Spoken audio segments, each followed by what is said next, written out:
cara berpikir niku udan niku rahmat, terus termasuk tobat sing sah niku dawuh Imam Ghazali kon adus nganggo banyu udan sing ceblok langsung. Mergo nak liwat kenteng kadang kentenge iku hasil sumbangan proposal. Terus pun sing langsung mawon, sing liwat plastik pun mboten mandi niku. Mboten mandi niku sing niku mau sama niku. Terus dulu di antara syarat tobat niku dawuh Imam Ghazali niku adus udan sing prawan, maksudnya sing asli ceblok saking putih langit niku langsung sampean ombe. Nak tepak nggih tobat, nak mboten tepak nggih lara niku. Mergi kenapa sholat itu lebih indah ketimbang nikmatal wiqo misalnya, nikmatnya hubungan biologis. Jawabnya ulama itu gini, lucu jawabannya sederhana. Nikmatnya kamu punya anak itu apa? Jawabnya ulama itu lucu. Kalau sakit dia sembuh, kalau hilang dia datang. Saya ulang lagi ya, kalau sakit dia sembuh, kalau hilang dia datang. Sekarang orang tua yang punya anak sakit koma di UGD atau di emergency, itu senangnya tuh mengalahkan kesenangan apa saja. Kira-kira orang yang berhubungan intim atau yang hubungan biologis dengan orang yang sedang anaknya sembuh dari koma, senangnya senang mana? Senang yang melihat anaknya sembuh dari koma. Senikmat apapun hubungan biologis, seneng anaknya yang hilang ketemu. Nah, kalau anak ketemu saja orang seseneng itu, apalagi kita di surga.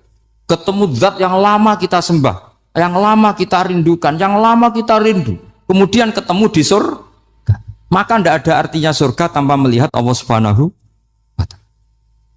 Memang harus dijelaskan secara rohani.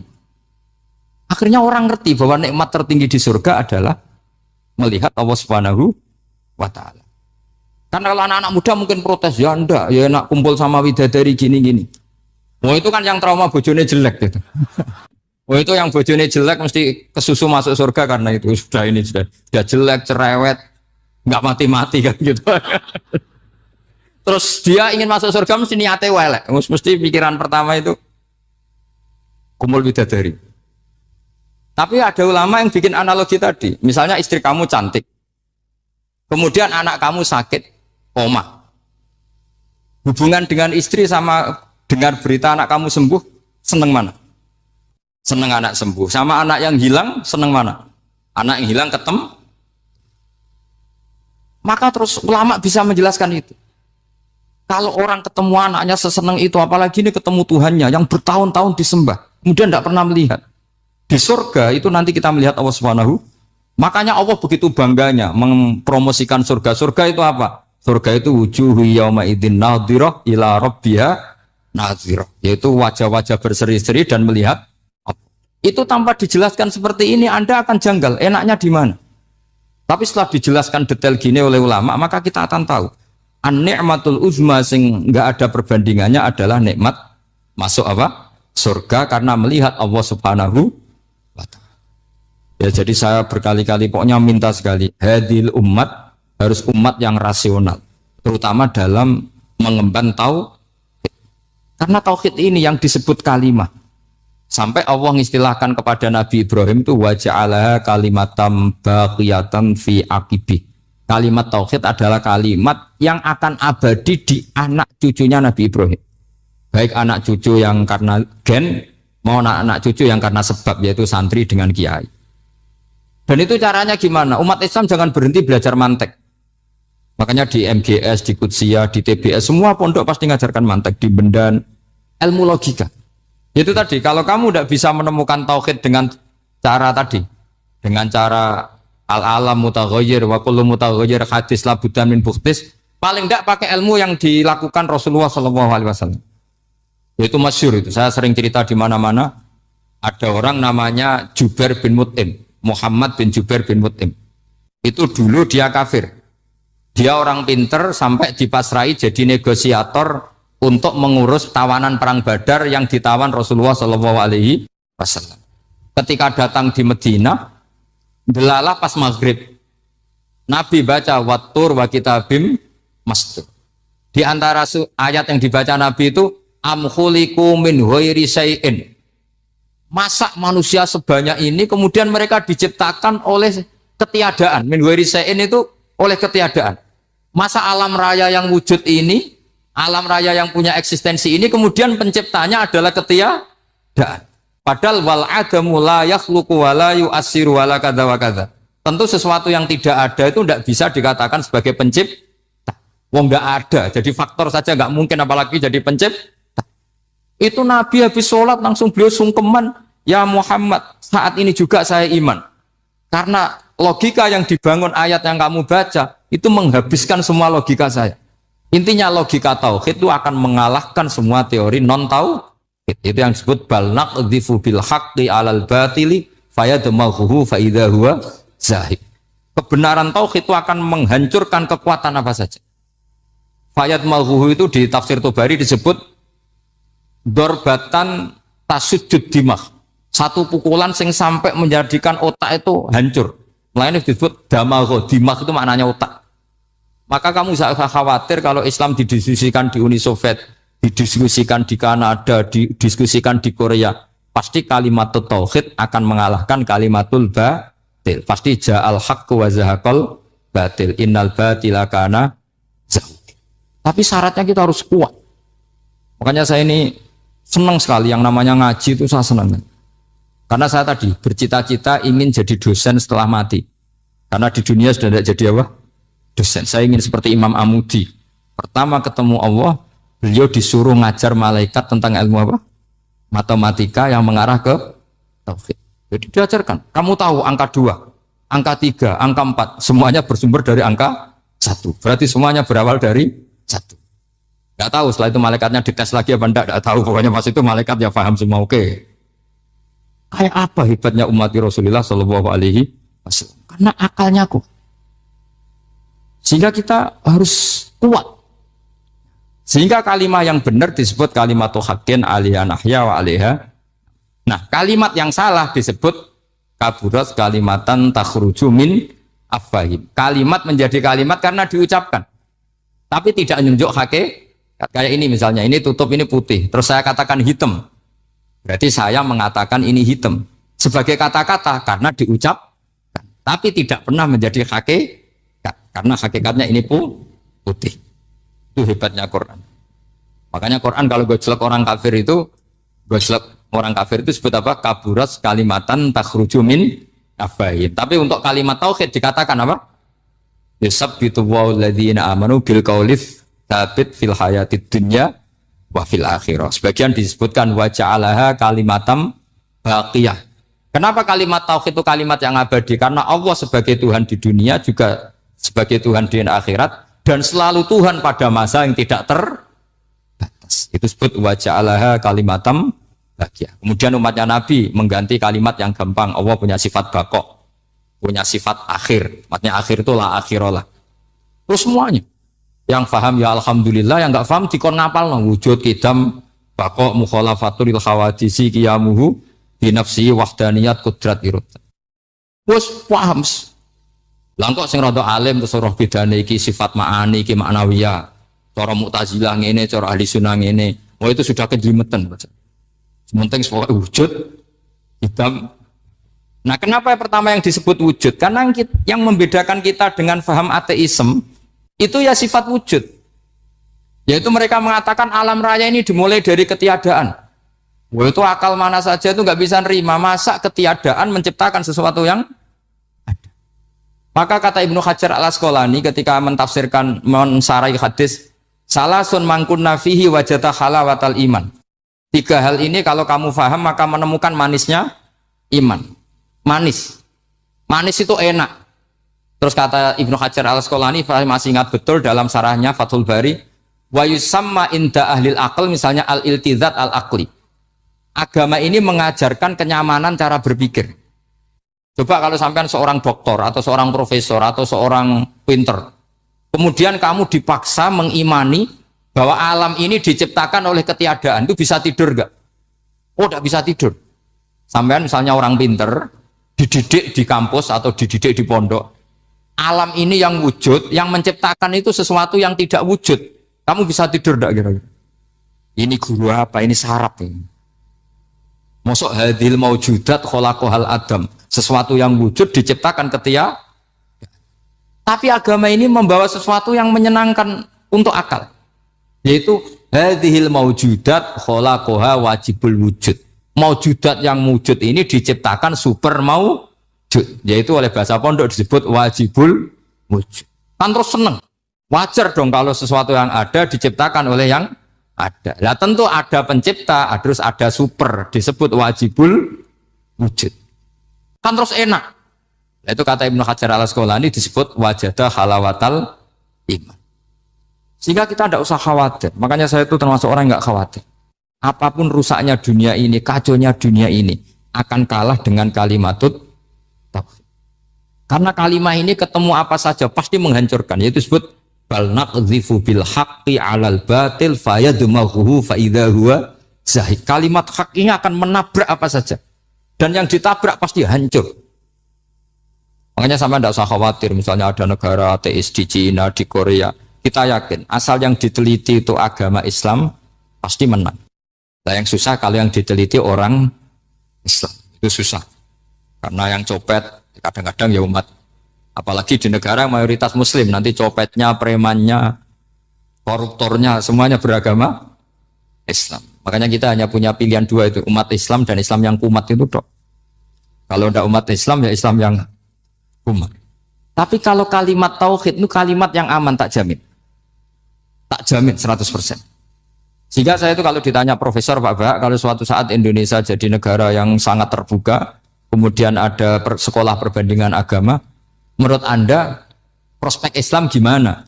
Saya jawab asal yang dikaji Islamnya bukan orangnya, pasti Islam tetap prospek. Asal yang dikaji apa? Islamnya bukan orangnya. Kalau orangnya ya Masya Allah.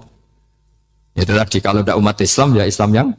Terus kalau matur nuwun sangat dengan hormat teng Raden Asnawi. Beliau sekarang generasi keempat ya, wonten sing generasi ketiga. Nasab kula kepanggih Raden Asnawi teng Asnawi sepuh. Terus Raden Asnawi gada bah namine Abdullah Husnen, terus Ibu Ayu Sofia niku binti Asnawi sepuh. Kula buyut kula kandung damaran niku Hafsah binti Maksum bin Soleh bin Asnawi sepuh. Kenapa saya cerita zuriyah? Terus satu peradaban. Gini bahasa Indonesia mohon nggih. Sane gaul. Satu peradaban itu yang bisa bangun itu zuriyah. Zuriyah itu komunitas gen.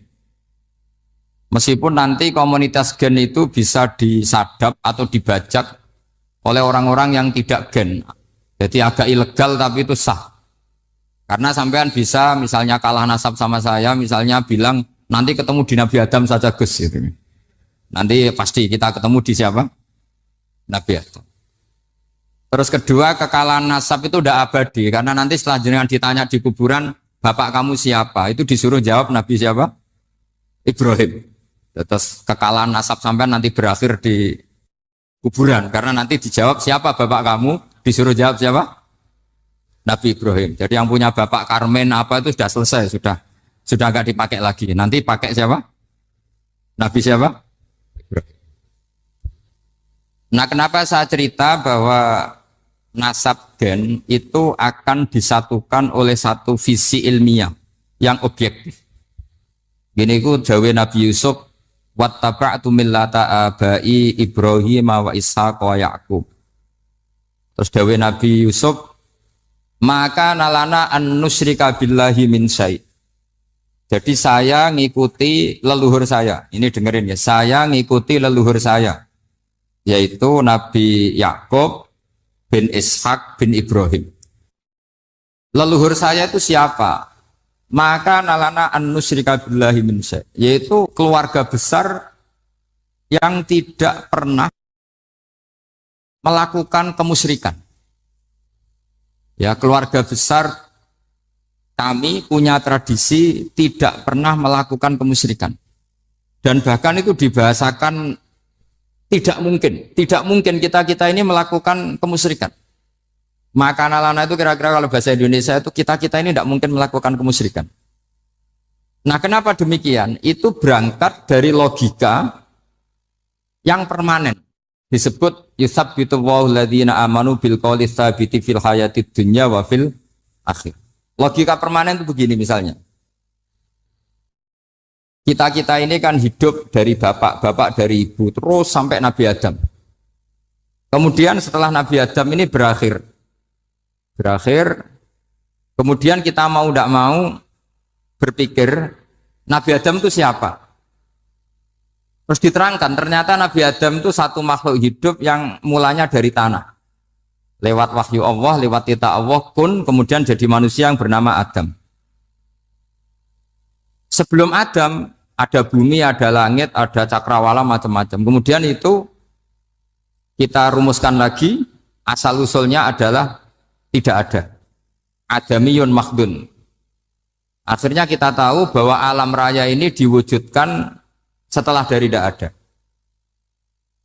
Nah tentu terus kita berpikir, dari tidak ada menjadi ada itu pasti penyebabnya adalah sesuatu yang ada. Nah yang ada itu disebut wajibil wujud. Karena wajibil wujud ini wujud sendiri, nggak ada saingannya. Karena Allahu ala syai'amahu, Allah ada dan tidak ada pesaingnya. Maka kita ini berpikir nggak mungkin ada kekuatan manapun yang menyamai Allah.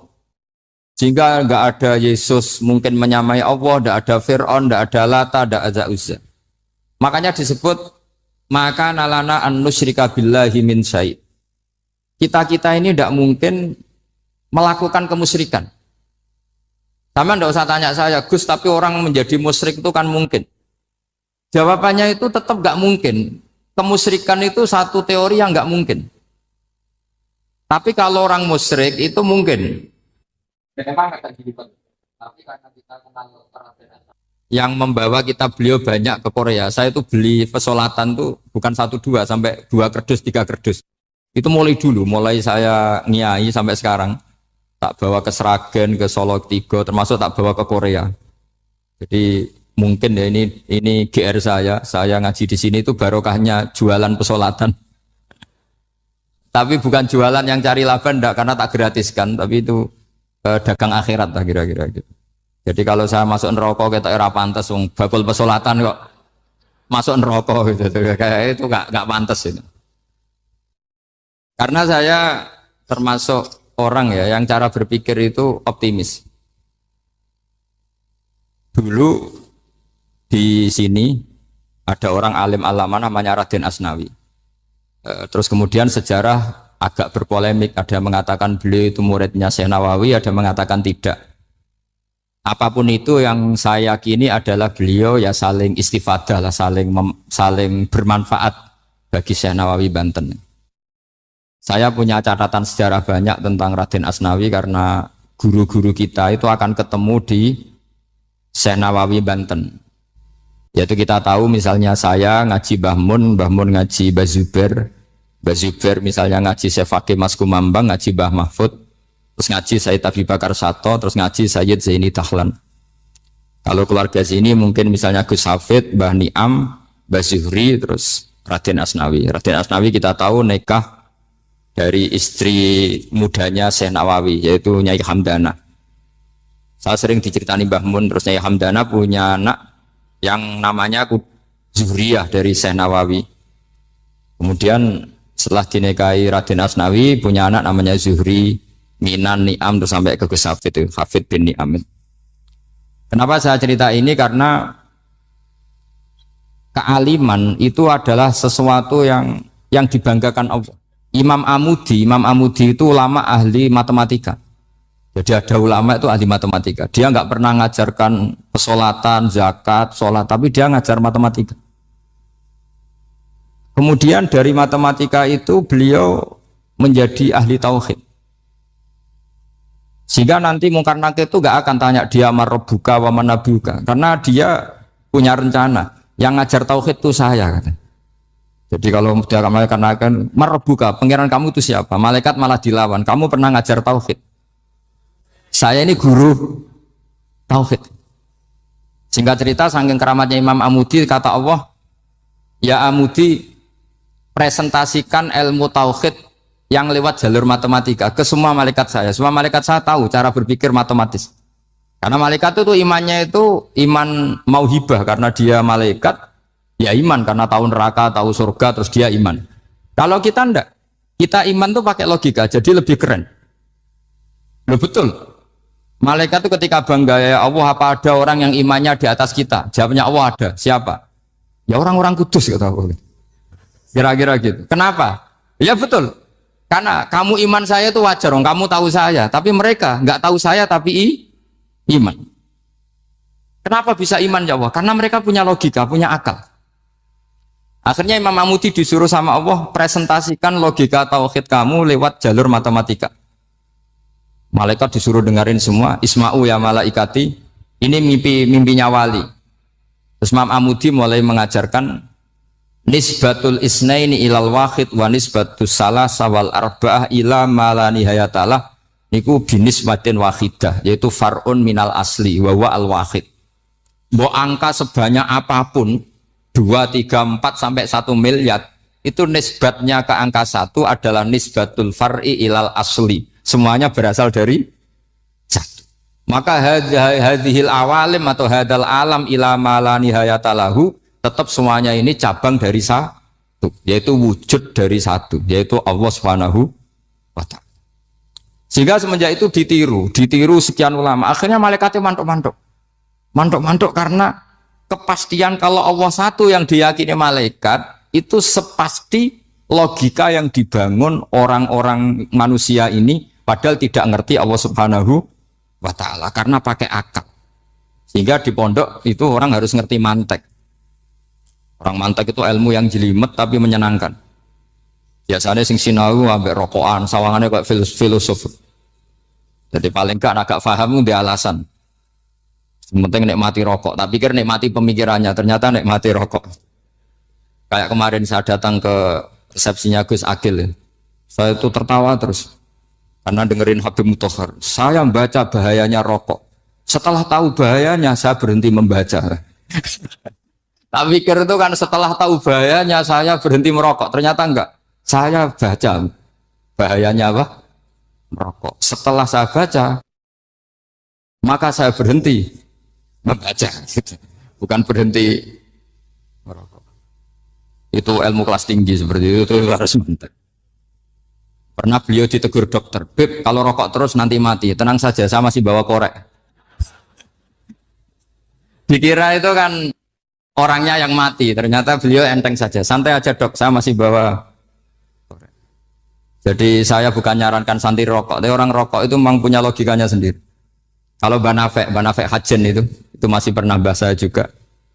Karena Banafek juga turunan Mbah Mutamakin. Hak, rokok itu haram tau ora? Nak cara kula darani haram sebuti bah. Lah iya, nak haram ya bener aku. Mulane tak obong, barang haram apike diobong. Jadi saya tuh gak, saya sama orang-orang sepuh itu tidak pernah menang. Jadi apa ya? Mereka itu orang yang sudah lama gimana ya? Mau dikatakan bulat itu ya, tapi memang nggak pernah kalah mereka. Ada satu kiai masih misananya Mbak Nafek. Ini rokok 2 katanya. Bagi yang nggak ngerokok berarti membiarkan 2 haram masih. Bagi yang merokok berarti mengurangi haram. Kalah lagi ya. Jadi saya tuh pernah dibully 2 mbah saya.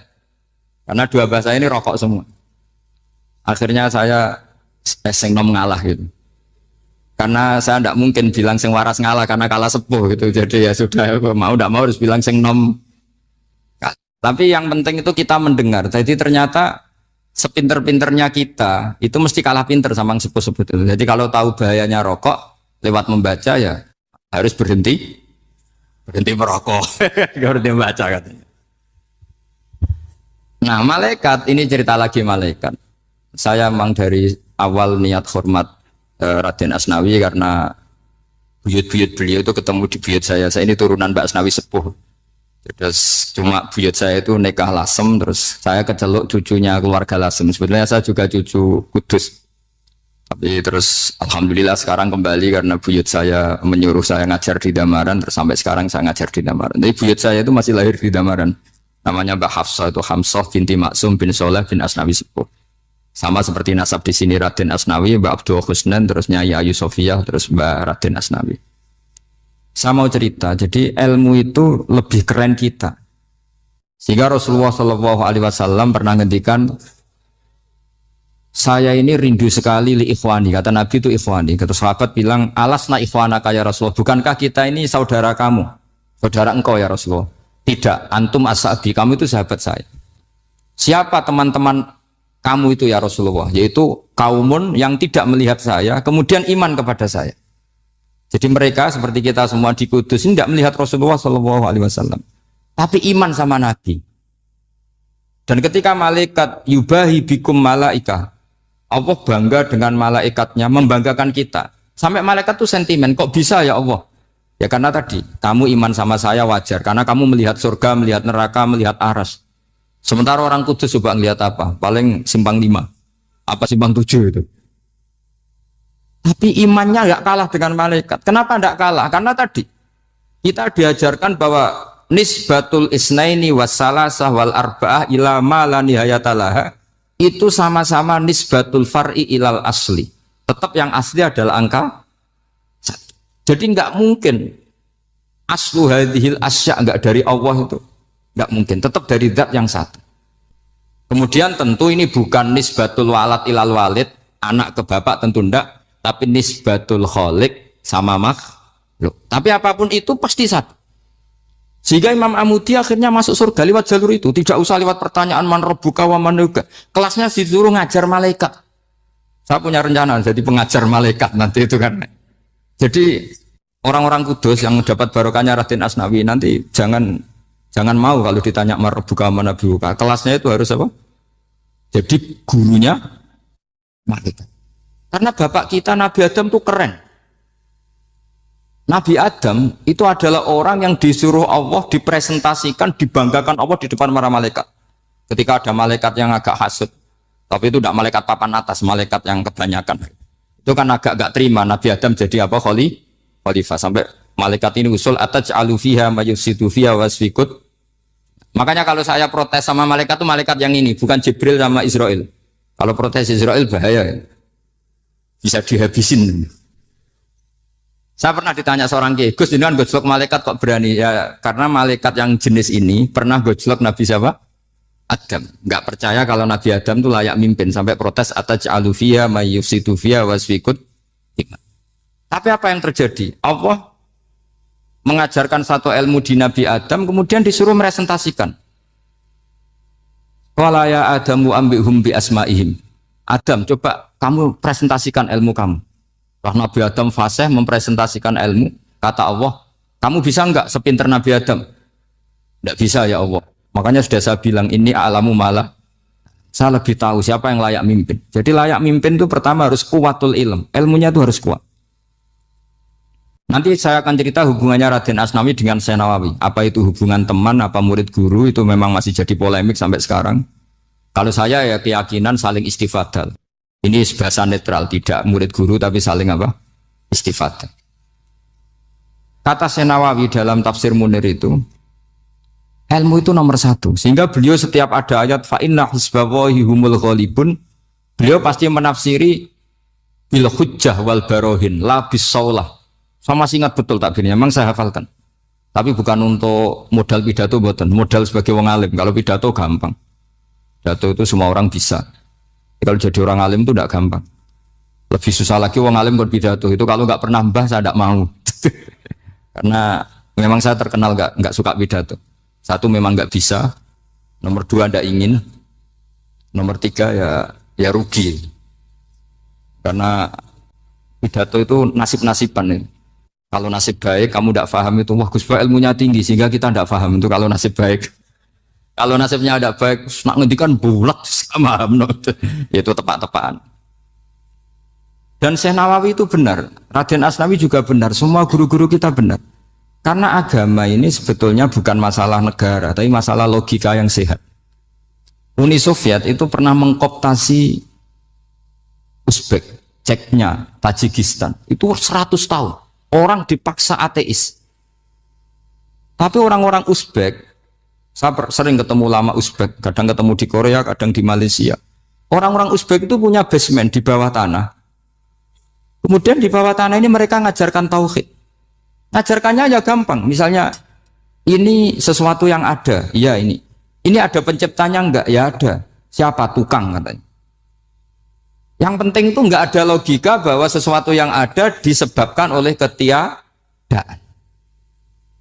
Lah orang komunis, orang ateis itu orang yang mengatakan alam ini didahului oleh nihilisme, oleh adamiyah. Masuk akal enggak sesuatu yang ada, penciptanya sesuatu yang tidak ada. Sehingga orang anak-anak Uni Soviet itu enggak pernah kepikiran membenarkan ateis, itu enggak pernah. Bareng Uni Soviet ada itu Glasnost Perestroika itu kemudian hancur, semuanya langsung menjadi negara Islam, termasuk Uzbek, Tajikistan, karena diajari ilmu. Bahwa ilmu itu yang enggak pernah kalah oleh negara. Sehingga saking pedenya Rasulullah SAW ketika Sulhul Hudaybiyah, ini agak jelimet tapi gampang dicerna. Sulhul Hudaybiyah itu satu perjanjian yang semuanya merugikan Rasulullah. Yaitu kalau orang kafir masuk Islam disuruh kembalikan ke kafir, karena kafir itu bagi mereka habitat, Islam itu hal yang baru. Tapi kalau orang Islam menjadi kafir, nggak boleh kembali Islam, berarti kembali ke habitat. Semua perjanjian itu merugikan. Sampai masyhur Sayyidina Umar protes ke Rasulullah, jenengan masih nabi. Itu kan ekstrim tanya. Jenengan sampai sekarang masih nabi? Ya, saya masih nabi. Kenapa tanya demikian? Karena semua perjanjian merugikan Islam, menguntungkan orang apakah? Semua sahabat sebetulnya persis Sayyidina Umar protes, kecuali Abu Bakar. Lama-lama akhirnya di antara perjanjian itu berbunyi begini. Tapi saya minta satu hal. Orang boleh mendiskusikan Islam tanpa tekanan. Itu saja permintaan Nabi. Orang boleh mendiskusikan Islam secara bebas, tidak tertekan. Karena orang-orang kafir melihat itu hal yang biasa, ya nggak masalah Muhammad. Akhirnya orang diskusi. Islam itu apa sih? Islam itu orang yang menuhankan Allah. Allah itu siapa? Zat yang menciptakan langit dan bumi. Lama-lama orang kafir berpikir, wah keren, Tuhannya Muhammad bisa bikin langit dan bumi. Nggak kayak Tuhan kita, malah kita yang bikin. Jadi mulai debat itu mulai, terus ada yang cerita lagi. Saya pernah loh nyembah Lata, pas itu dikencingi luwak. Masa ailahun ya bulu ali sa'laban, masa Tuhan kok dikencingi luwak? Yang agak-agak ahli kitab ya diskusi lagi. Wah kayaknya Yesus tidak Tuhan. Masa Tuhan kok kelaparan, lemes, wah repot nanti. Jadi makanya Allah ketika gojlok wa ummuhu siddiqah kana yakulani ta'am. Mal masihu ibnu Maryam illa rasul qad khalas min qablihir Rasul wa ummuhu siddiqah kana yakulanit. Coba paradok enggak misalnya. Kamu didolani Nabi Isa terus ketok lemes. Kenapa? Tuhan, saya agak sakit keroi dulu. Kan enggak kebayang itu. Punya Tuhan yang sakit setelah makan sehat terus. Kan enggak kebayang seperti itu. Ketika Nabi punya konsep Tuhan, Tuhannya Muhammad itu siapa? Yaitu zat yang la awalalah, zat yang pertama. Lalu Tuhan itu siapa? Tuhan itu yang menciptakan langit bumi. Tuhan itu siapa? Yang memulai segalanya. Lama-lama mereka berpikir, wah kalau gitu yang benar itu Islam. Maka kata Imam Zuhri, Syihabuddin Az-Zuhri, famaka nafathun fil islami a'zoma min sulhil Hudaybiyah. Innamaka nasu yatafaduluna fil hadis wal munaza'ah. Semua teks riwayat itu ada kata wal munaza'ah. Orang bebas ngomong dan berdebat. Munaza'ah itu berdebat. Terus akhirnya falam yatakallam ahadun bil islami yaqilu syai'an illa dakhala fihi. Kemudian setelah berdebat dan mereka tahu Islam pasti akhirnya masuk.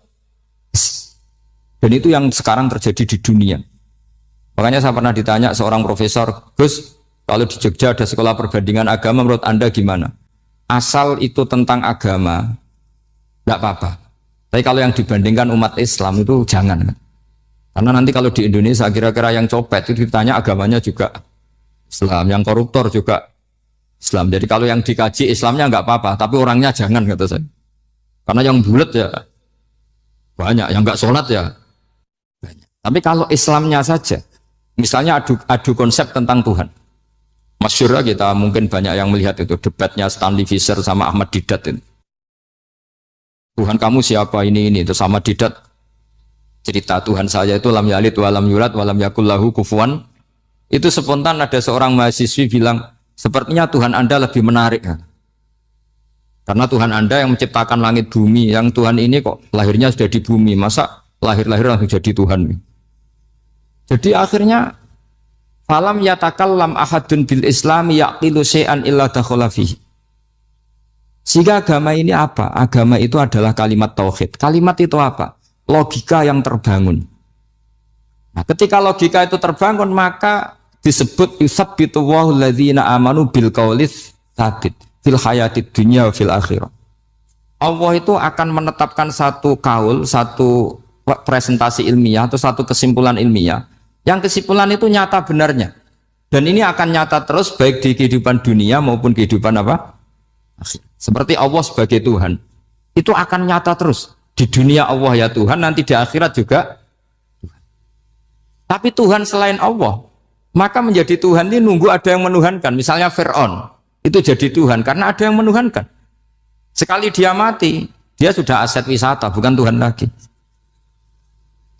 Makanya gejolokannya orang ulama Arab, kalau ketemu ulama Mesir, kalau gejolokan itu lucu. Orang Arab, ada Abu Jahal, Abu Lahab, penggaweane ngusir Nabi. Gitu. Itu gejolokannya ulama Mesir. Kata ulama Arab, kamu gayanya benci Fir'aun, tapi rizki kamu dari wisata melihat Fir'aun. Itu gejolokannya ulama Arab sama ulama Mesir. Sehingga agama ini mengajarkan apa? Satu kalimat. Makanya kamu harus belajar mantek. Dulu Raden Asnawi ya pengajar mantek. Dulu buyut saya di sini Mbah Fauzan, abahnya Mbah Pah itu, mbahnya itu juga pengajar mantek. Karena di antara yang diceritakan Allah itu wa ja'alaha kalimatam baqiyatan fi aqibih. Tugas utama Nabi Ibrahim adalah menjadikan satu logika. Kalimah itu logika. Itu menjadi logika yang abadi. Baqiyah itu abadi. Fi aqibih, di anak turunnya Nabi Ibrahim. Misalnya begini, saya beri contoh ya. Misalnya saya mengatakan teh ini hitam, itu menjadi kalimah karena diucapkan, tapi tidak menunjuk hakikat karena tehnya berwarna apa? Kuning. Sehingga Quran kalau menyalahkan orang kafir itu ngendikannya kaburas kalimatan takhruju min afwahihim. Omongannya orang kafir itu menjadi kalimat karena diucapkan dari mulutnya. Kenapa menjadi kalimat? Karena diucapkan tapi tidak menunjuk hakikat. Seperti orang mengatakan 2 ditambah 2 itu 10. Itu kalimat, tapi kalimat yang salah. Karena tidak menunjuk hakikat. Seperti orang kafir mengatakan Tuhan itu 3. Itu kalimat karena diucapkan, tapi tidak menunjuk hakikat. Tapi ketika seseorang mengatakan Allah itu Tuhan, Tuhan itu satu, itu disebut kalimatu haqqin 'alaiha nahya wa 'alaiha namut. Kemudian tahlilannya wa 'alaiha wa biha. Wa 'alaiha wa biha. Wa'alaiha ya, ada yang tahlilan wa biha, itu nggak tahu sanatnya dari mana, pokoknya ada yang wa'alaiha, ada yang biha. Kenapa dikatakan kalimat tauhid? Karena kalimat yang dari kesimpulan berpikir. Dan agama ini dibawa Nabi Ibrahim itu untuk membawa kalimat tauhid. Ciri utama kalimat tadi, kamu yakin seyakin-yakinnya bahwa nisbatul snaini wassalasah wal arba'ah ila ma la nihayata laha itu kanis batisnain ilal wahid, yaitu semuanya far'un minal asli, aslinya adalah wahid.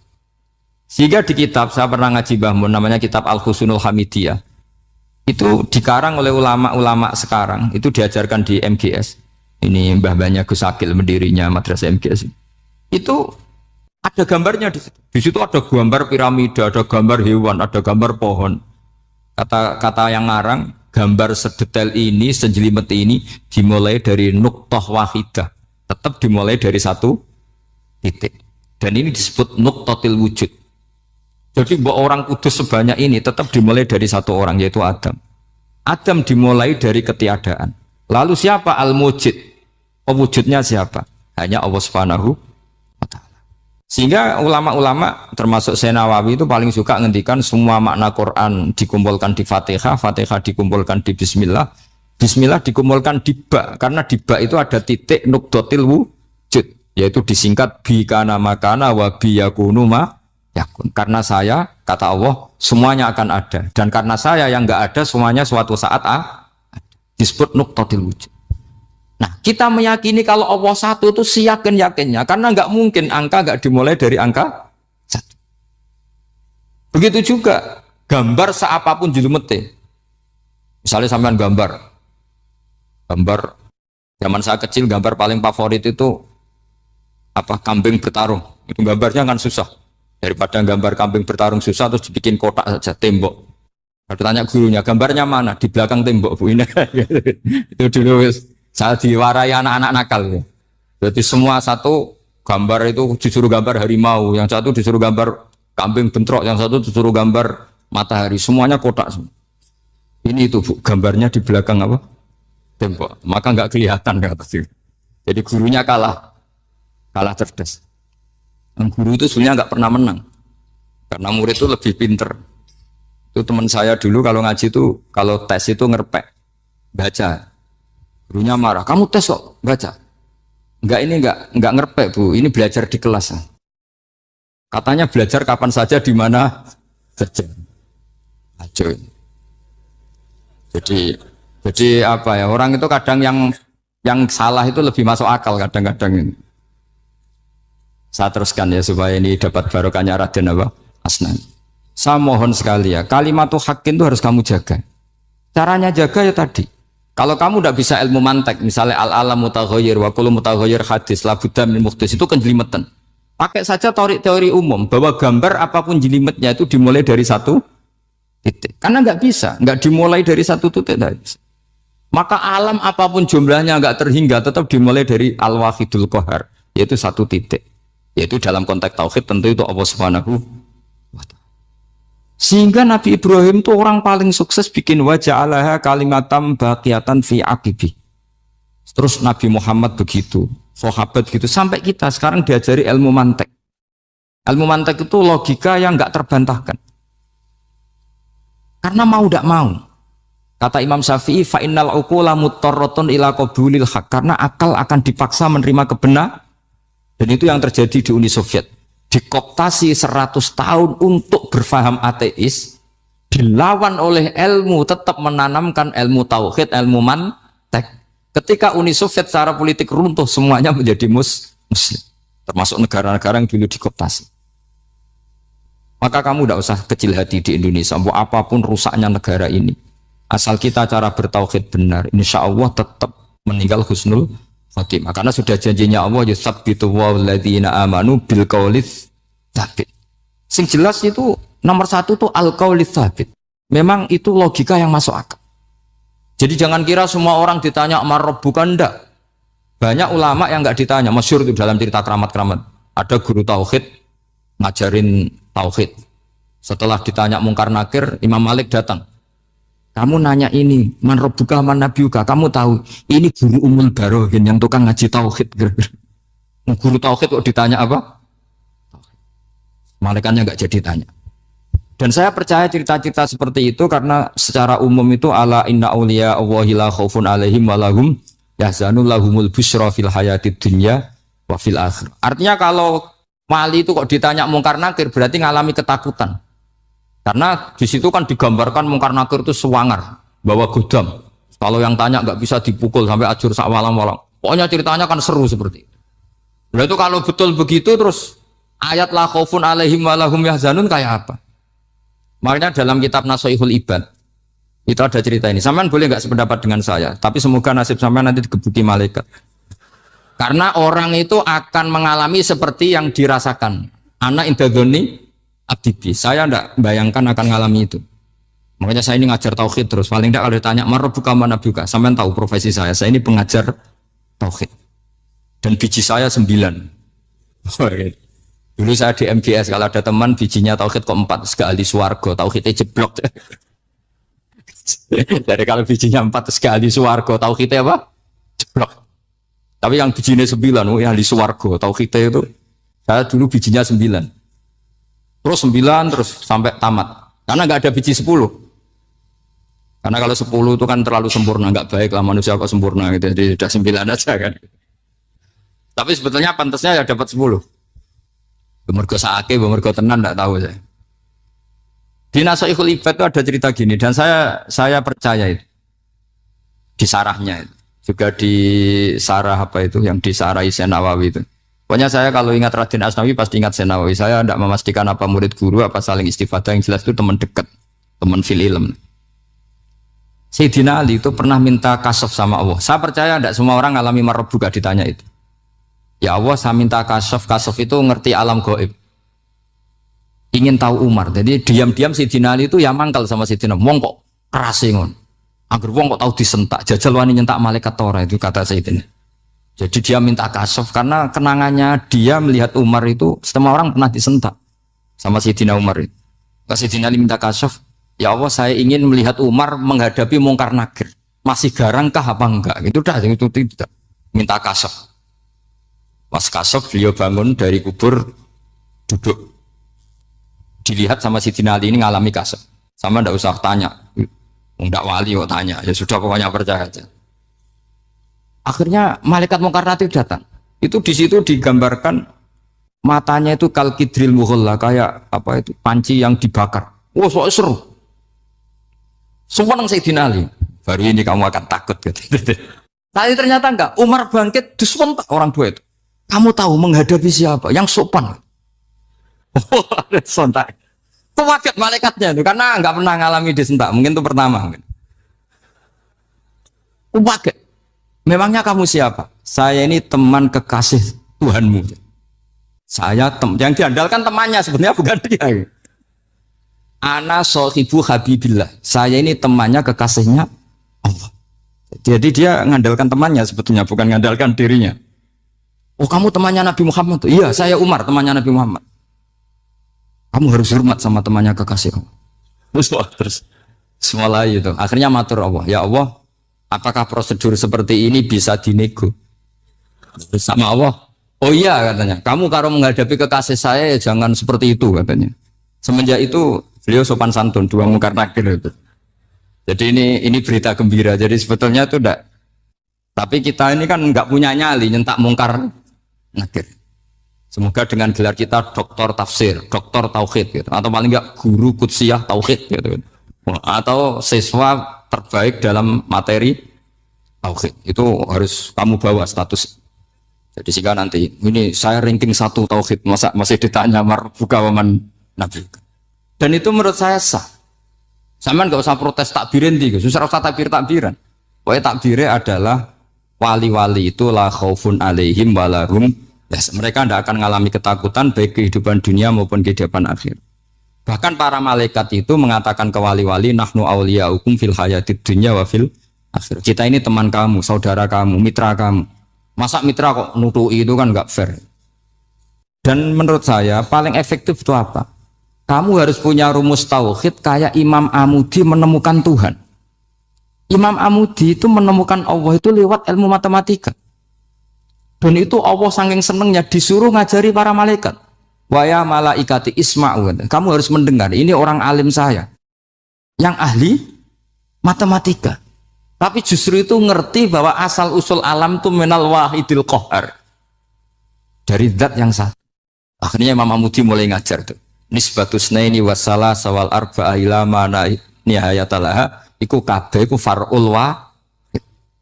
Akhirnya malaikat mantuk-mantuk. Nah, iman seperti itu akan setingkat keyakinannya dan keakurasiannya sama dengan imannya para malaikat.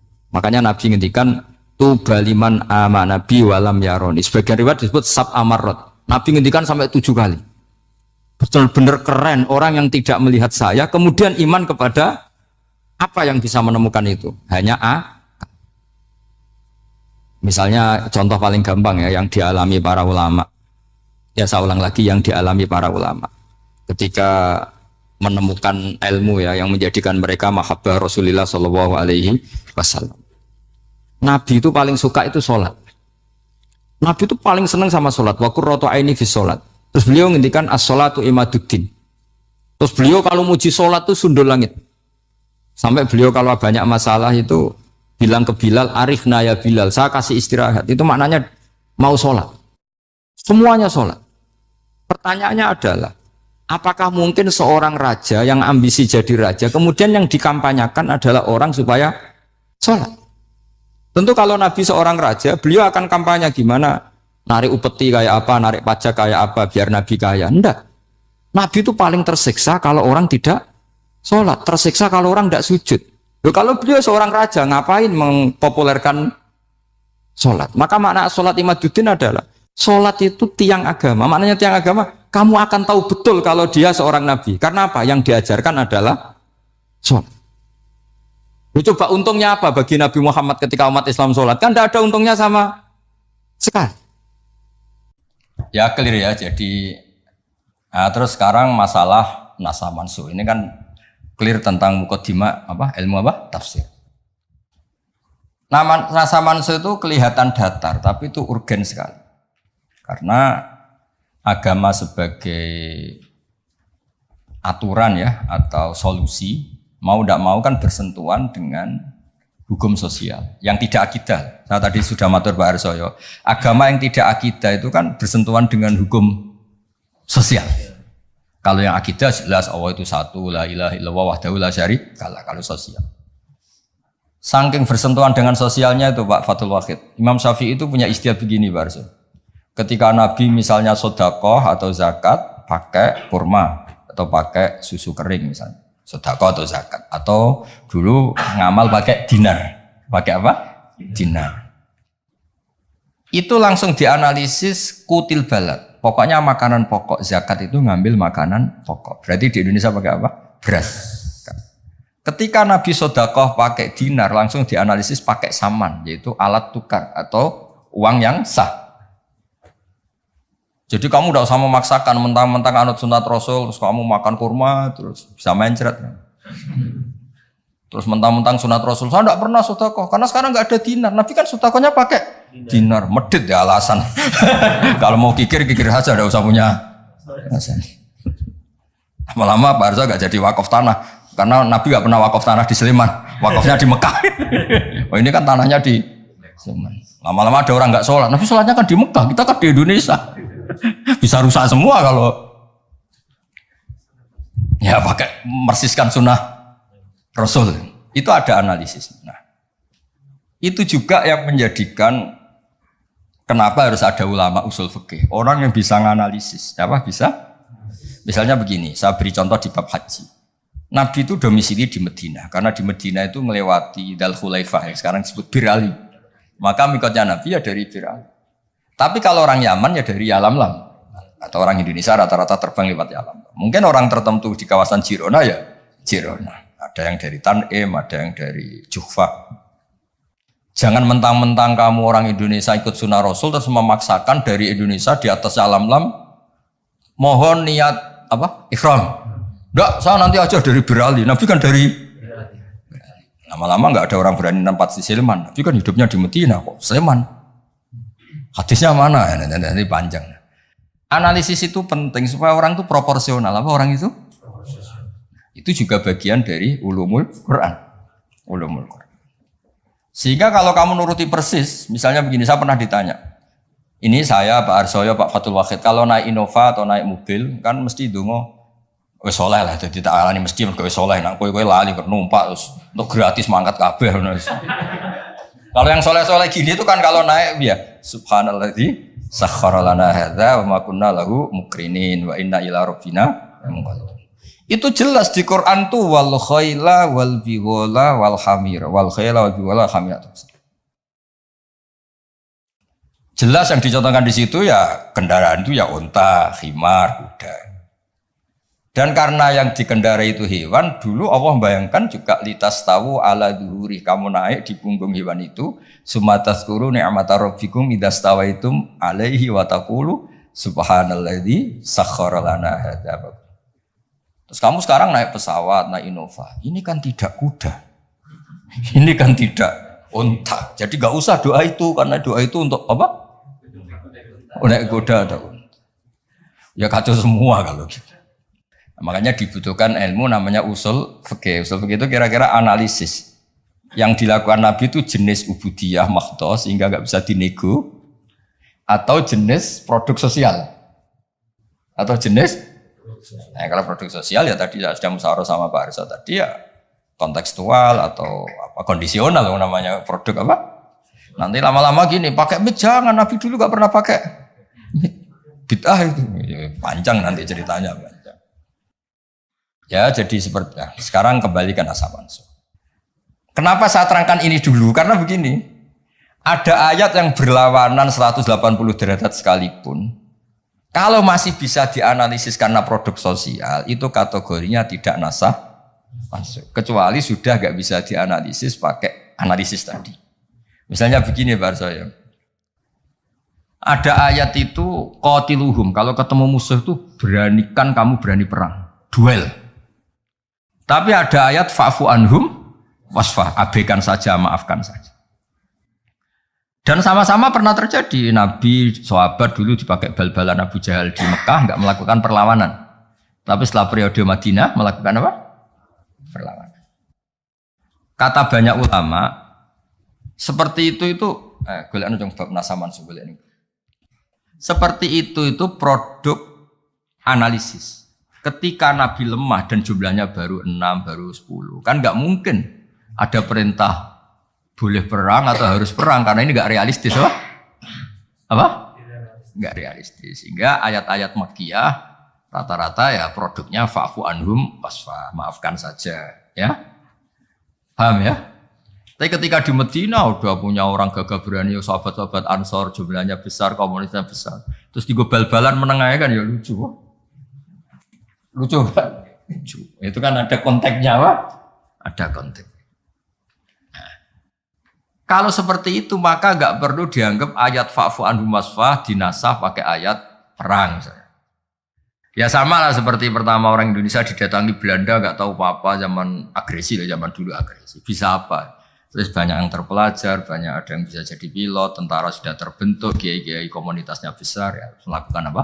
Perlawanan. Tapi nggak perlu kamu katakan perlawanan itu satu hal yang harus karena ini Belanda penjajah. Daerah sekarang peradaban begini. Kan yang ada kerjasama kan, tapi dulu karena mereka datangnya musuhi, ya kan itu kan urusan kondisi ya kondisional, nggak bisa disamaratakan ya. Nah, saya baca ya masalah nasa mansuh itu. Nasa mansuh itu komentarnya harus persis seperti saya ini, itu baru benar. Kalau enggak rapati benar. Ayat yang berlawanan tadi, jika konteksnya itu bisa dianalisis kondisional, maka masalahnya bukan nasah. Nasah mansuh itu ralat hukum. Nah, kalau yang enggak kondisional kayak tadi, Nabi pernah menghadap Baitul Maqdis, terus dipindah ke Ka'bah. Sampai sekarang ya harus Ka'bah. Dulu iddah ketika orang ditinggal mati suaminya, pernah iddah itu 1 tahun. Wasiyatan li azwajihim mata'an ilal hauli ghaira ikhraj. Berarti pernah iddah berapa? Setelah itu dinasah ya tarabbas nabi anfusihinna arba'ata asyuri wa asyra. Jadi 4 bulan 10 hari. Itu nasaman soal karena nggak bisa dianalisis secara apa? Sosial. Ini kalau baca ya, yang bisa dianalisis secara sosial. Asalisu ma umira bihi li sababin summa yazulu sababu. Kal amri khinad du'fi atau khinad du'fi wal qillati bisabri wasafhi. Summa nusikha bi ijabil qital. Wa hadza fil haqiqati laisa naskhon. Apa laisa naskhon? Karena bisa dianalisis asal usulnya. Ya ini biar difotoin apa ini? Mulai ini ma umira li sababin ini. Foto dulu nanti biar ada yang tanya. Nah sehingga kiai-kiai Jawa ketika meskipun ngaji Jalalain, ngaji kitab Jalalain, tafsir Jalalain, kan sering ada ayat misalnya lakum dinukum waliyadin, kadang sebagian dikomentari mansukhun bi ayatis saf atau bi ayatil kital. Itu kiai Jawa tidak ada yang ikut meskipun mereka baca kitab karena ngerti konteksnya apa? Ya, misalnya kita dulu ketika Jepang datang ke sini itu memang jajah, ya kita bilang ada revolusi jihad, misalnya resolusi jihad, ada resolusi jihad. Dulu Mbah Hashim, Mbah Ahmad Dahlan juga sepakat melawan penjajahan, apa ngelawan? Jadi ketika ke sini studi banding atau ke sini tukar ilmu ya nggak ada masalah kan? Bahkan di Quran sudah diumumkan wa in ahadum minal musyrikin astajaruka ya fa'ajirhu hatta yasma'a kalam Allah. Ya kalau ya kan ya tadi konteksnya beda. Ya konteksnya itu beda. Kemarin saya jagongan itu sama Pak Alwi Shihab, adiknya Pak Kures, kan dulu pernah Menteri Luar Negeri. Kata beliau, sekarang Gus ngomong rekonsiliasi cek susahnya, alasannya ngenang masa dulu. Nah, masa dulu ya ada yang sekarang nggak mungkin. Dulu pernah kan ada istilah zaman dulu pernah sedikit konflik dengan Malaysia, Pak Karno bilang ganyang Nah, masa sekarang kan ya jelas enggak itu. Itu kan konteksnya beda. Dulu Mbak Hasyim, Mbak Madalan bilang resolusi jihad. Ya sekarang kan enggak. Malah anak-anak ini nunggu ada beasiswa ke sana.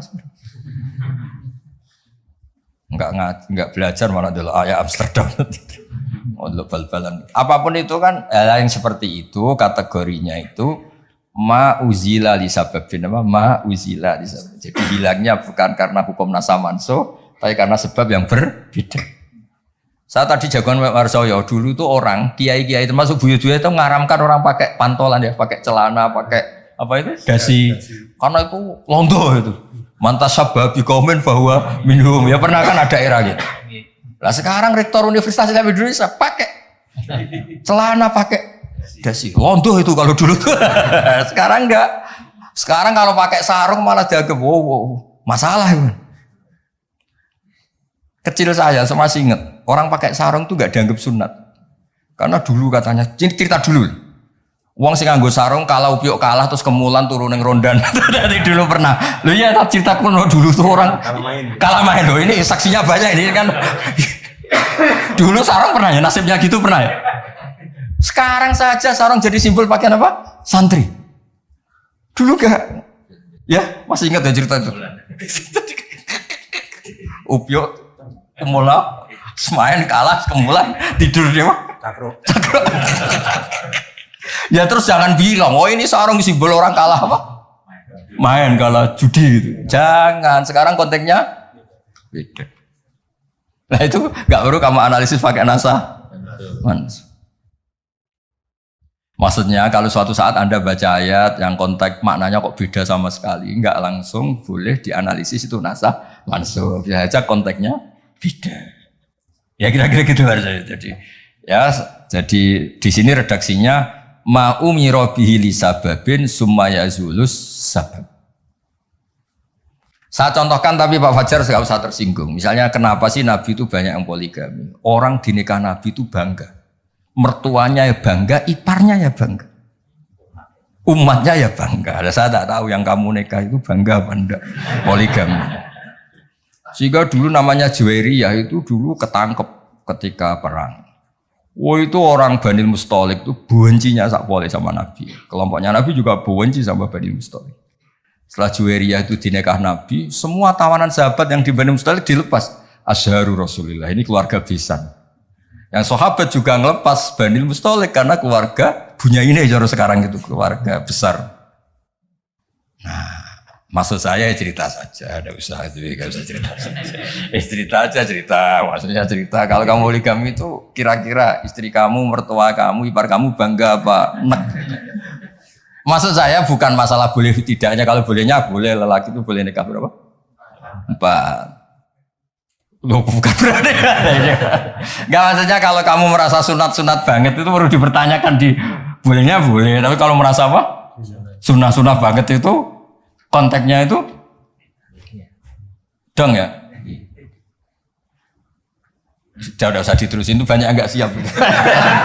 Inginnya yang di belakang tuh kalau boleh boleh aja gue nggak usah catatan ya gitu. Ya sudah pokoknya ini ngaji rileks ya. Sekarang ini masih ada waktu 30 menit. Sekarang tentang mukjizat karena ini yang paling panjang itu tentang apa? Mukjizat. Saya sengaja saya letakkan di akhir. Saya baca takbir orisinilnya dari hadis Rasulullah SAW di Shahihul Bukhari. Saya ulang lagi di kitab Shahihul Bukhari. Nah, di kitab Shahihul Bukhari nomor hadisnya itu 4.981. Kamu sudah hafal berapa? Ya, nomor hadis berapa? 4.981. Di antara kebanggaan Rasulullah SAW itu beliau ngendikan tidak ada nabi kecuali dikasih ayat atau mukjizat yang spektakuler. Kayak Nabi Musa kan bisa kayak simsalabim apa mukul apa belah laut terus kering. Nabi Soleh juga batu besar ngeluarin apa? Onta. Ngeluarin apa? Onta. Keren. Onta kok keluar dari batu besar. Ajaib lah. Nabi-nabi dulu itu aja. Tapi yang agak-agak kalau boleh dibahasakan, agak-agak gak rasional itu satu Pak Arso. Saya punya kitab namanya Al-Fusulul Hamidiyah. Itu pinternya bukan main yang ngarang. Saya gak pernah jadi rektor Pak, tenang saja. Gak, tetap keren jenengan karena pernah jadi rektor. Itu mau pinter toh gak jadi rektor. Dia bilang gini, mukjizat itu dari kata ajaza yu'jizu ijazan ya kan? Ajaza yu'jizu ijazan. Sesuatu yang bikin musuh itu gak berdaya. Berarti fahuwa mu'jizun apa? Fahuwa mu'jizun. Berhubung wakilnya perempuan karena ayat itu kan mu'annas. Akhirnya mukjizatun. Ya, ini masih punya sisa-sisa dulu ngaji lama ini di Kudus. Nggak tahu jadi begini. Dulu lama ngaji di sini. Ya berarti mukjizat apa? Sesuatu yang bikin musuh itu nggak berdaya. Nah sekarang kata kitab yang saya baca tadi, ketika tidak mampu, ya Fir'aun dan kawan-kawan mampu nggak punya tongkat untuk membelah laut? Nggak mampu kan? Umatnya Nabi Soleh mampu nggak ngeluarin unta dari batu besar? Nggak mampu. Nah kalau sekedar tidak mampu, siapapun tidak mampu bikin burung, juga nggak bisa bikin lautan. Kenapa nggak bisa bikin lautan nggak dianggap mukjizat? Ketika Allah bikin laut ya mukjizat, bikin burung ya. Mereka nggak bisa loh bikin orang kayak kamu gini kan nggak bisa. Nah umatnya Nabi Pak Arso itu dilatih. Yang namanya mukjizat tuh ayat apa saja. Terciptanya langit dan bumi, gunung, Semeru sampai gunung Jogja, apa itu? Merapi. Semuanya itu mukjizat karena itu ayat Allah yang orang nggak akan bisa bikin. Sebab itu mukjizat Rasulullah itu dianggap paling rasional karena tidak usah nunggu yang dasar-dasar yang. Jadi cara Nabi Muhammad kalau ketemu Nabi Musa gejolokannya kira-kira gini. Sa Musa mukjizat kok ngenteni ono ngono barang. Memangnya orang bisa bikin ayam, bikin pitik, bisa bikin nyamuk. Kan sama-sama berstatus mukjiz, sesuatu yang orang lain nggak bisa, makhluk tidak bisa. Lah umatnya Nabi itu nggak dilatih yang gitu-gitu, dilatih inna fi khalqis samawati wal ardi waqtilafil laili wa sabr wal fulki sampai kabeh la ayatil liqaumi yaqilun. Kalau kamu punya akal tuh semua sudah mukjizat. Ngapain sih mukjizat kok nunggu gitu-gitu gitu. Clear ya? Jadi makna mukjizatnya tidak kena untuk umatnya Nabi Musa itu tidak kena. Untuk ngakui lemah saja kalau nunggu pertunjukan bikin rambut aja kan ya ada bisa. Untuk ngakui Allah dijaya saja kok nunggu pertunjukan. Harusnya keseharian kita juga sudah ada pertunjukan Allah yang menunjukkan kita ini tidak siapa. Makanya di kita disebut wa ma min dabatin fil ardi wala ta'iri yatiru bi janahihi illa umamun amsalukum. Inna fi khalqis samawati wal ardi satrusnya la ayatil liqaumi yaqilun. Enggak usah. Wa min ayatihil lailu wan naharu wasyamsu wal qamar. Semuanya itu sudah mukjizat, enggak usah nunggu. Nah, ini saya baca. Pak ngaji ini kondang. Mas. Saya baru ini ngaji seterhormat ini didampingi rektor sama sekretaris pembina badan wakaf. Kayaknya nanti kalau Mungkar Nakir ketemu saya, wah ini kayak hebat. Kenapa? Ngaji aja ditunggu rektor terus. Jadi rektor. Tapi tadi pas beliau nunggu saya, Pak Arso makom saya sudah yang kelima tadi. Tidak boleh hadir selain Allah. Jadi ya sudah. Akhirnya saya bilang, ini Allah sendiri yang mendatangkan, ini Allah sendiri. Sudah agak penting semua. Kalau pakai makom kelima, saya tidak terima kasih. Karena menolak kehadiran selain Allah tadi. Makomnya sudah kulillah, jumadarhum fi khawdihim. Kalau kamu masih butuh Pak Rektor, nak menurut sampai diangkat jadi dosen. Pak Fajar juga sudah butuh, dulu dosen nggak tetap, gara-gara kroninan terus jadi dosen tetap. Nggak apa-apa, ini cerita guyon aja, tapi agak bener. Loh, kamu masih butuh kan? Kamu butuh kenal Rektor butuh nggak? Oh butuh sekali kan? Badan wakaf butuh sekali, nggak ngucur dananya bisa ditarik. Tadi Jogja sini bisa ditarik. Kalau makom saya tadi yang kelima tadi menolak hadirnya selain Allah. Itu makom musyahadah. Tapi saya tidak usah tetap syariat. Maturnuun. Saya baca ya. Kata Nabi, sabda Nabi, ma minal anbiya'i nabiyyun illa u'tiya minal ayat ma misluhu amana alil basar. Ini di hadis Bukhari. Ikutnya juz 4. Wa inna ma kana alladhi utitu wahyan awhahu wa ilayya fa arju an akuna aktsarahum tabi'an yaumal qiyamah.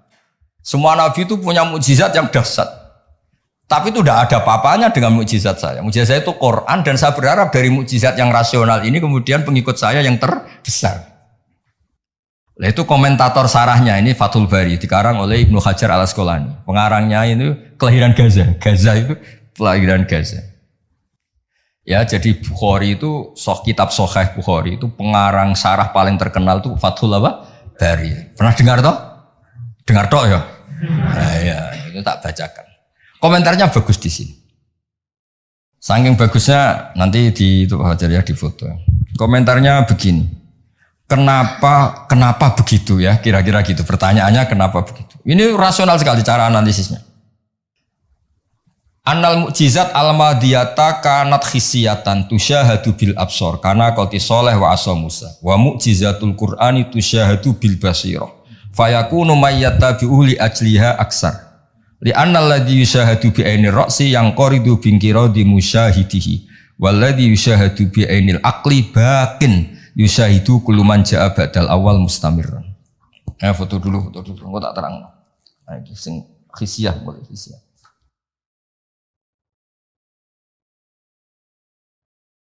Yang mulai ini annal mukjizat al-madiyah karena khisiyatan. Ya nanti jeda asar terus yang ngopi-ngopi dulu ya kira-kira jeda setengah jam atau 1 jam habis itu ngaji apa? Hadis. Sesuai namanya tafaqquh tafsir apa?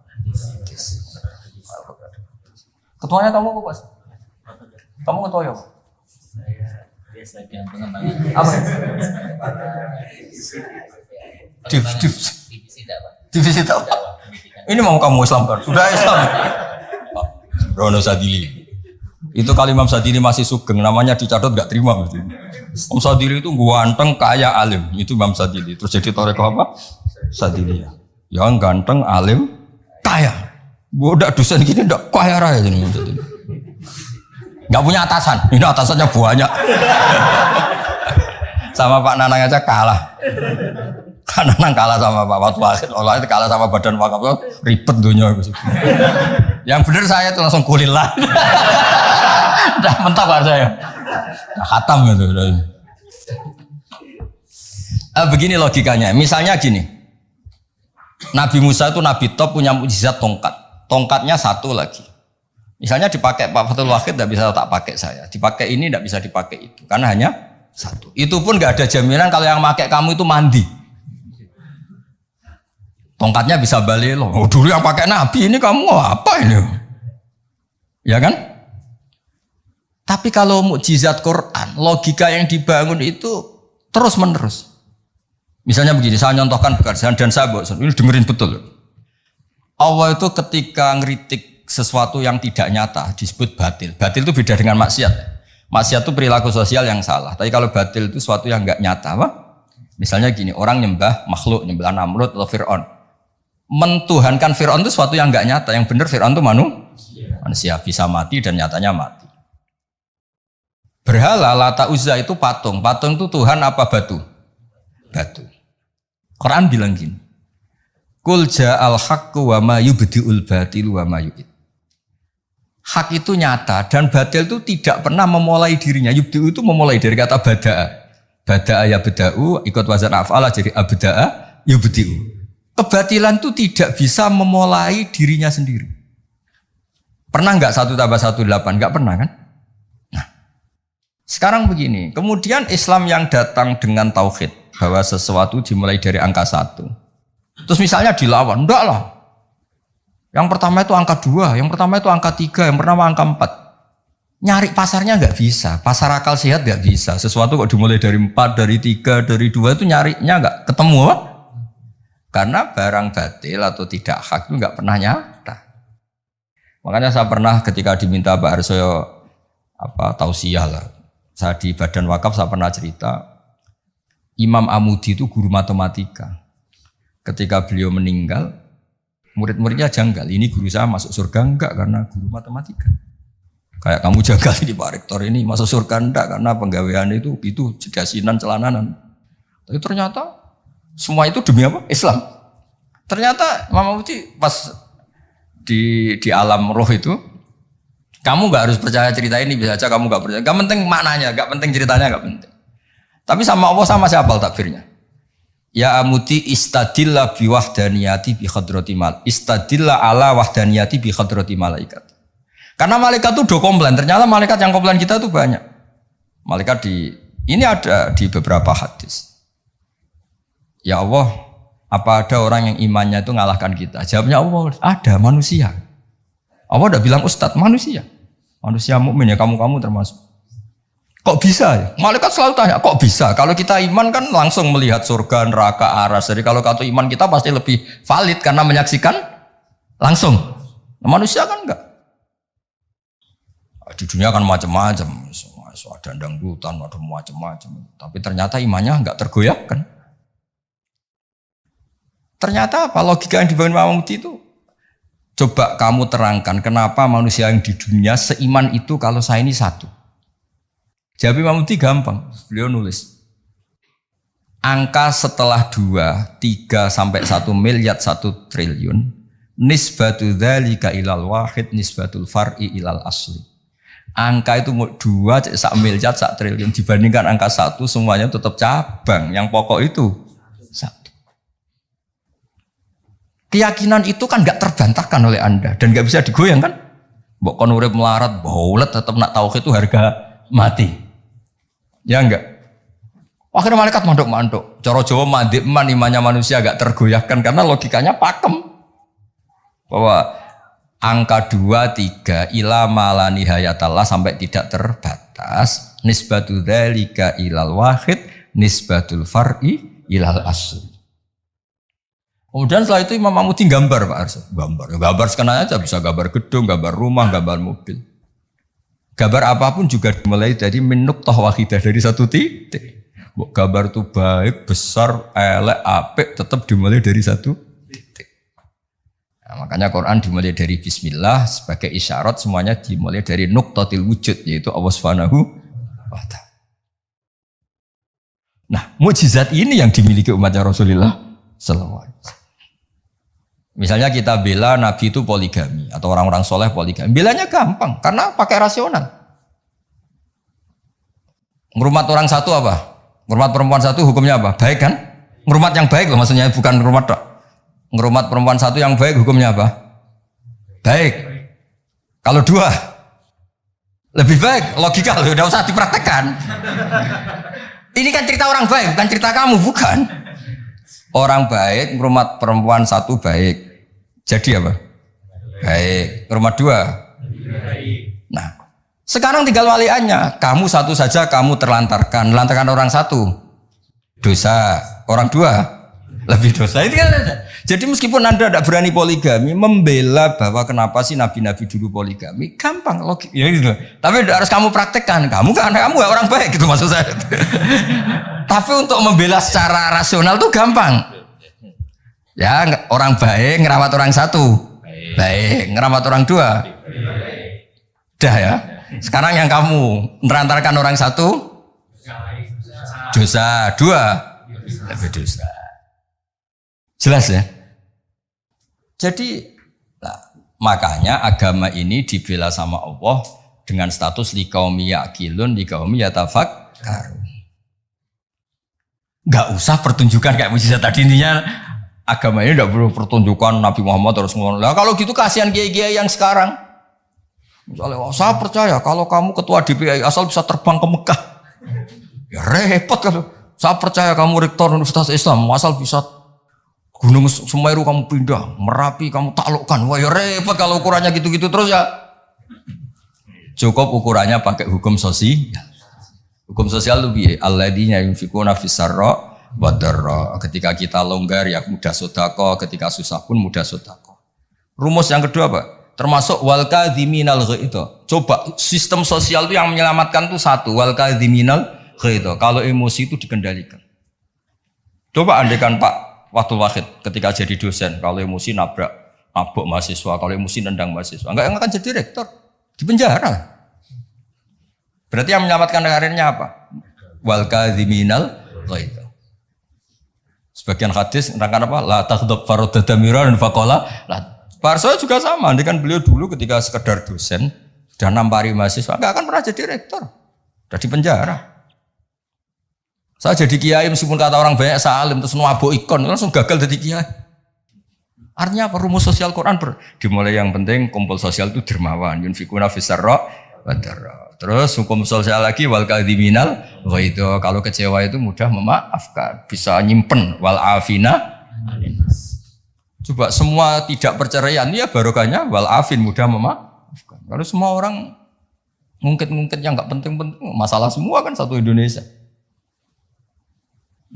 Aslinya gini, Islam tuh ngatur peradaban tuh logis aja.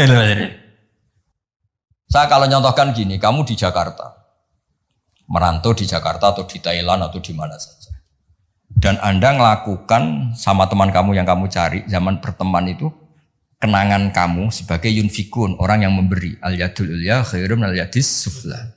Mampir ku pede. Misalnya ku itu konco jenis Parmin di Jakarta atau di Thailand. Ketika kamu kenal di Kudus, kamu sering ngamal, kalau kecewa ya tidak main tampar. Kamu mampir pede ndak? Pede. Coba kalau kebalikannya, ketika Parmin di sini kamu tamparin, setelah itu kamu kikir, mau mampir itu gak ada pede. Ternyata aturan pede juga diatur. Ketika Quran memulai cerita orang baik apa?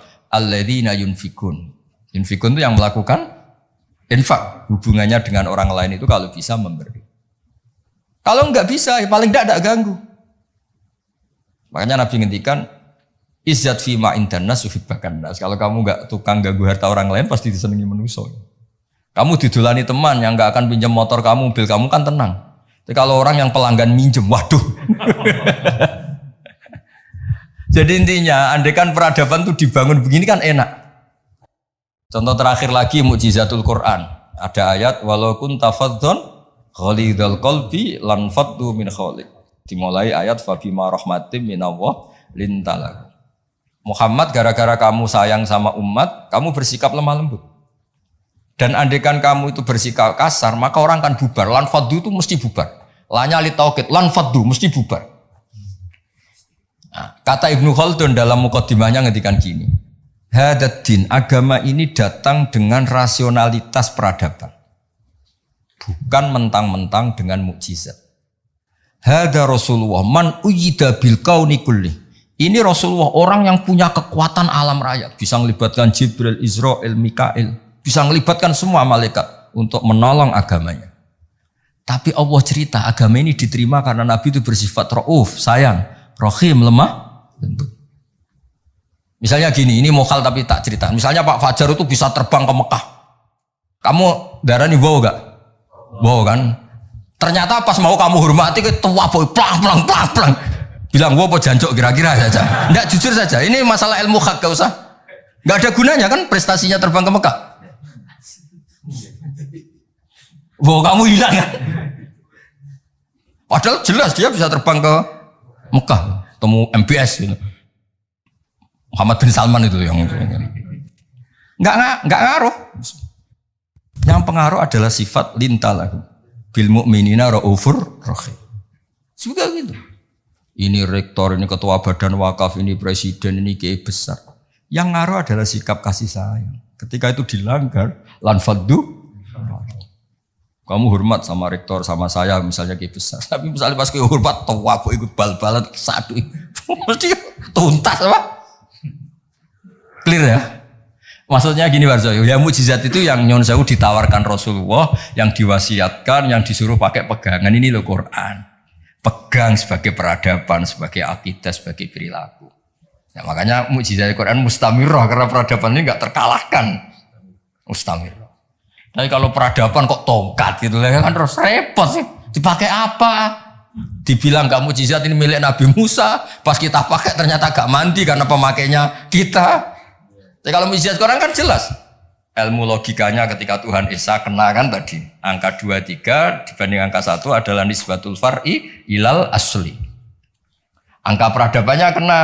Poin peradaban kena hubungan dengan orang lain. Al yadul ulya khairun minal yadis sufla. Jelas ya? Termasuk hubungan dengan istri. Allah tuh bayangkan hubungan dengan istri itu tidak baik-baik saja. Itu niknya Quran. Di Parsa itu Quran itu bayangkan hubungan dengan istri itu udah baik bahasa. Wa ashiruhunna bil ma'ruf. Itu urusannya orang fa'in ahbabtumuhunna, fa'in karihtumuhunna. Karena Allah itu saking pinternya.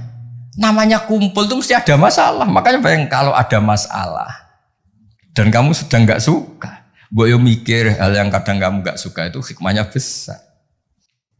Jadi Quran itu membangun peradaban dengan segala asumsi. Asumsinya adalah yang tidak kita inginkan. Fa'in karihtumuhunna. Makanya kita dilatih senam otak. Wa asa antu hibbu syai'an padahal bahwa syarrul lakum. Waliannya juga wa asa anta krahu syai'an wa huwa khairul lakum. Kita tidak pernah tahu. Dan itu akhirnya itu yang menyelamatkan kita. Coba yang menyelamatkan kamu apa? Berpikir positif kan? Dan itu aturannya Quran. Saya tuh pernah baca kitab. Dan itu kebetulan ada orang yang minta nasihat saya habis baca kitab itu. Dia ketika kaya raya jabat temannya banyak. Ketika miskin jadi buruh temannya tidak ada yang main. Dia ngeluh, wah ini orang munafik semua. Ketika saya jatuh gak ada yang kesini. Dan dia sudah jadi buruh bikin bata itu, bikin batu bata itu. Terus tak bilang, malah bagus gitu. Kalau teman-teman kamu datang, terus kamu ditonton pas dibentak-bentak majikan, malah kamu malu tuh. Jadi Allah bikin kultur itu bagus. Kalau miskin jatuh gak ada yang main. Kalau main kamu malah jadi tontonan. Oh iya Gus, baru tertawa-tawa. Jadi di balik yang kamu tidak suka itu ada kebaikan. Makanya Imam Syafi'i saya sering cerita di mana-mana. Imam Syafi'i itu ada orang ketemu beliau cium tangan hormat, setelah di luar maki-maki. Syafi'i gini. Terus ada yang lapor. Orang yang tadi cium tangan engkau, yang hormat engkau di luar maki-maki kamu. Imam Syafi'i tertawa-tawa. Loh kamu diceritain ini ketawa, baguslah berarti sawi bawah, di depan saya tidak berani. Dianggap pendek saja Pak. Maksudnya ini ijazah ke rektor, kalau ada yang di luar kok gak cocok, depan saya gak berani, wibawa saya. Itu saya gunakan Gus. Jadi kadang dianggap pendek saja Pak. Terus diceritain lagi, oh ini separuh kampung kamu itu gak suka sama kamu. Jadi Imam Syafi'i, baguslah yang gak suka itu pasti gak pernah utang itu, gak pinjem-pinjem itu. Yang masalah itu yang suka. Orang kalau gak suka kan gengsi mau pinjem mau ngutang. Artinya dianggap hikmahnya itu. Jadi sesuatu yang kamu kadang gak suka itu hikmahnya besar. Misalnya kamu punya istri merengut yang ngamuan, bagus itu. Nak guya-guya be wong lanang liya pusing juga kamu kan. Ya, intinya itu apa ngajari kita senam dakwasa untuk ibu syai'au wa syarrul lakum. Kadang wa asa anta krahu syai'au wa khairul lakum. Terus kita berkesimpulan gimana? Wa ya'lamu wa antum la ta'lamun. Sudahlah kita sebagai manusia yang lemah berkesimpulan yang tahu itu apa, kita tahu apa? Kita tahu apa. Nah, hal-hal gini yang menjadikan Quran itu abadi. Ya, ini sebelum asar tak bacakan tak berlagi ini di kitab Itqan. Ini lebih bagus, lebih ekstrim. Itu tadi kitab Fathul Bari yang barusan tak baca Pak Fajar. Kalau ini dari kitab Al-Itqan. Itqan spesialis tentang ulumul Quran. Ini kalau mau Pak Arso ya. Wa aksaru mu'jizati hadhil ummah aqliyatun li farati dzakaihim wa kamali afhamihim. Wa li anna hadhihi syari'ata lamma kanat baqiyatan ala safahatid dahri ila yaumil qiyamah khussat bil mu'jizah al-aqliyah al-baqiyah. Jadi agama ini karena akan dipakai sampai kiamat, maka agama ini harus logis. Karena ini yang bisa menyelamatkan. Misalnya gini logis. Ketika saya hubungan dengan Pak Fathul Wahid baik-baik saja, karena hubungannya saling manfaat. Dan Islam mengharamkan madharati ke orang lain, merusak orang lain, merusak sarana umum. Dan itu yang menyelamatkan peradaban adalah Allah gak suka perilaku apa? Merusak. Kita di mana-mana kan baik-baik saja kalau kita tidak merusak hanya orang lain. Terus Allah cerita lagi, wa yuhibbul muhsinin misalnya, inna wa yuhibbul muhsinin. Kita hidup di mana saja kalau kita ihsan pasti baik-baik saja. Gak usah pakai mukjizat tongkatnya Nabi Musa tuh, mentang mentong tongkat ngalor ngidul, pakai akek Sulaiman misalnya, gak usah. Yang menyelamatkan kita itu peradaban yang dibangun Allah Subhanahu wa Ta'ala. Nah, cari-cari foto Amit Pak Fajar. Nah, ini mulai itu. Jadi kalimatnya itu ya kalimat di kitab Itqan ini jelas khussat bil mu'jizah al-aqliyah. Jadi kamu tidak usah terbang ke langit untuk tahu kalau Allah itu esa. Juga ada harus coba saya ceritain Pak Harsoy. Ini di sini ada kalimat itu betul-betul sadis, tapi sadis yang baik. Wa aksaru mu'jizati bani Israel kanat khisyatan li biladatihim wa qillati basaritihim. Dasar bodoh, mukjizat agak wow, itu gak ngandel. Misalnya contoh barang gini. Andai kan Anda jadi Nabi Musa, Anda akan ya jadi rektor aja agak susah apalagi jadi Nabi Musa. Nabi Musa itu pernah debat Pak Harsoy sama Fir'aun. Pertama debat itu lucu, Nabi Musa kan disuruh Allah datang ke Fir'aun. Dia cerita, Fir'aun kamu tuh harus nyembah Allah, Allah itu Rabbul Alamin. Kata Fir'aun, Tuhan kamu itu siapa kalau gitu? Ya Rabbul Alamin, Rabbus Samawati wal Ardi, yang nuhani langit dan bumi. Dari Fir'aun gini, terus manggil Haman, Haman itu ajudannya. Jangan dibahasakan arsiteknya, nanti tersinggung ini yang arsitek. Sebenarnya Haman itu kan arsitektur. Iya kan? Enggak usah. Jangan terus arsitektur berarti jabatannya apa? Jangan. Ya, ini arsitektur yang Islami.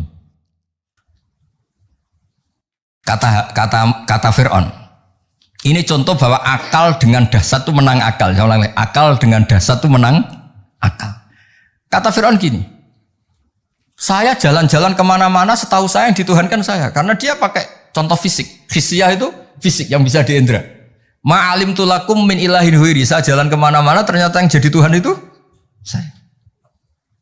Nah terus akhirnya Nabi Musa bilang Tuhanku yang menguasai langit. Loh, Fir'aun malah kurang ajar lagi bar saya. Haman sini. Ibnili sorkhan. Ya Haman ibnili sorkhan la'ali abluhul asbab. Asbab as-samawati fa'attali'a ila ilahi Musa. Haman saya bikinkan piramida yang tinggi. Saya mau ngintip Tuhannya Musa. Padahal Nabi Musa tahu meskipun diintip juga gak kelihatan kan. Jadi Nabi Musa, saya saja gak pernah lihat, apalagi kamu. Nah itu kan masalah kalau betul sudah bikin piramida. Gak tahu ini pas kuliah belajar apa lihat piramida, gak tahu. Nah, kan masalah ya. Gara-gara orang Bani Israel memaksakan semuanya itu khisyah. Ukurannya tanda itu apa? Khisyah, fisik gitu. Nah, ini khisyah. Ternyata apa Pak Arsoyo? Yang bisa mengalahkan Fir'aun itu logika yang dibangun Nabi Musa. Makanya di alam roh itu Nabi Musa itu ditanya sama Allah, Musa keinginan kamu yang belum kesampaian apa? Menjadi umatnya Rasulullah Muhammad. Kenapa? Karena itu rasional Pak. Tapi nggak kuliah di UI, andekan nyata jadi nggak mau tetap. Aku yakin orang Bani Israel gengsinya tinggi, nggak mau tetap dia tetap jadi umatnya Nabi, tetap aja nggak mau kuliah apa? Masuk Nabi direktori, nggak Nabi kan nggak mau. Yang bisa mengalahkan apa Pak Arso? Ini cerita nyata, pentingnya rasional. Dasar sama rasional itu menang. Kan pertama debat. Tuhan kamu itu siapa? Rabbus samawati wal ardi wa ma bainahuma in kuntum muqinin. Fir'aun masih belum kalah. Debatnya depan umum, ada ajudan-ajudannya ada. Jangan bilang ada pembantu rektor, jangan ada ajudan-ajudannya. Kalau ada wah rektor nanti rektornya berarti mewakili. Wah, bahaya itu kalau contoh itu. Ternyata jurus yang menang itu jurus rasional. Nabi Musa bilang gini, Rabbukum wa rabbu abaikumul awwalin. Yang nuhani nenek moyang kamu. Wah langsung kepikiran.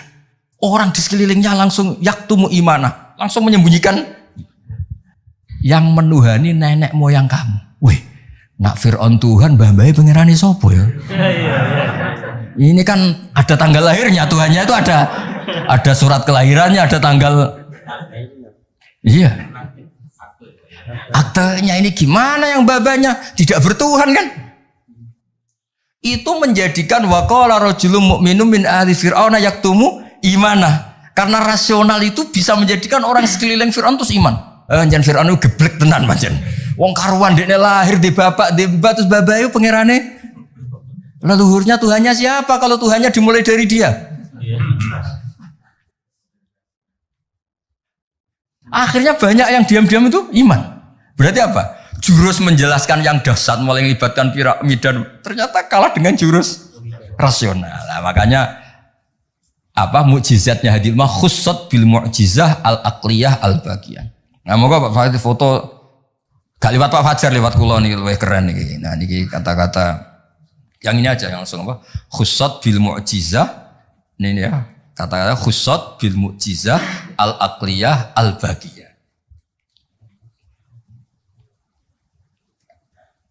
Dah. Ah ya lengkap. Ini kitabnya kitab-kitab judulnya di foto ini Fathul Bari sama